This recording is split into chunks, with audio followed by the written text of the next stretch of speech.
In 1881, Parliament passed the Exeter Tramways Act, permitting the construction of a tramway in the city of Exeter.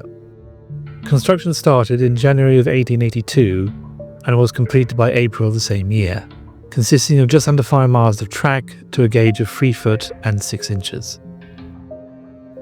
In 1903, the City Council took over the tramway following the expiration of the Exeter Tramways Act. Originally, the trams in this network were horse-drawn, but the last of these were retired in 1905 to replace with electric trams.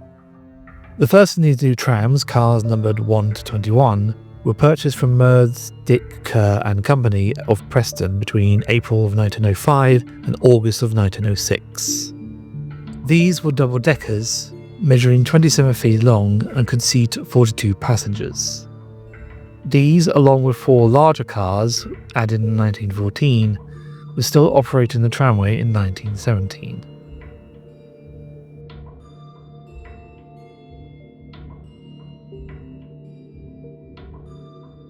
On the 7th of March 1917, the 11 a.m. tram from Heathertree to Dunsford Hill was being taken by driver Charles Saunders.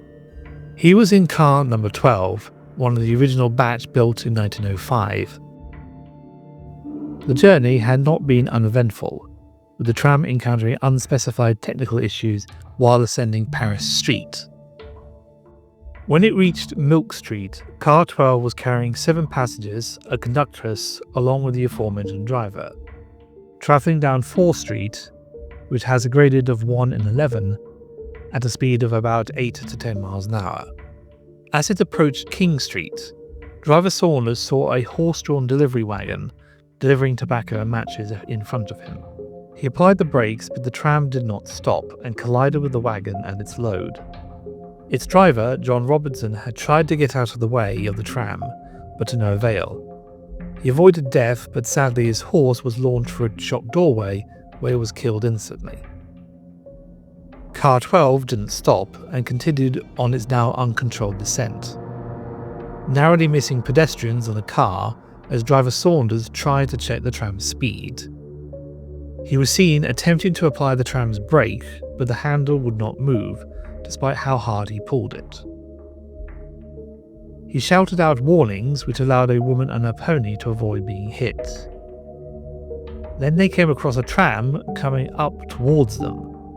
The unidentified driver of the tram saw that car 12 was in trouble and accelerated into a section of double track used for passing.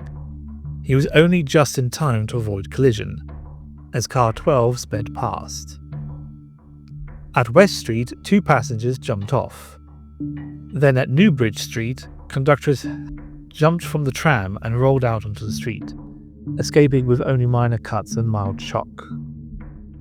When car 12 reached a small bend just before the X Bridge, eyewitnesses reported that the tram was now travelling somewhere between 20 to 25 miles an hour, too fast for this bend for such a vehicle.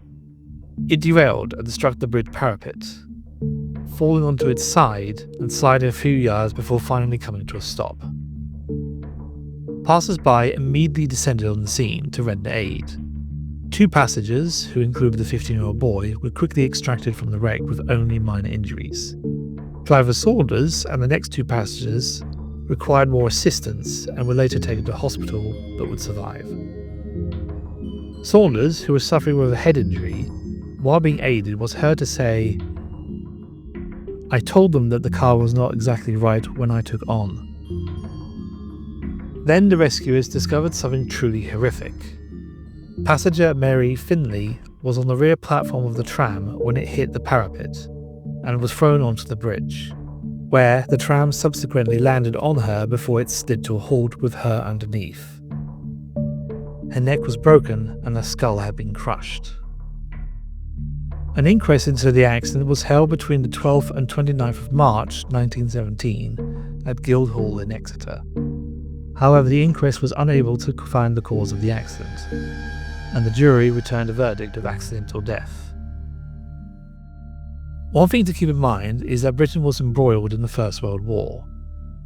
Nearly 80% of the tramway's workforce had undertaken military service.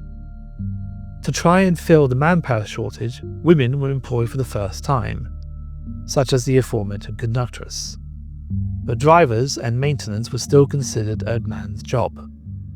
As such, these positions were chronically undermanned, leading to a reduction of services.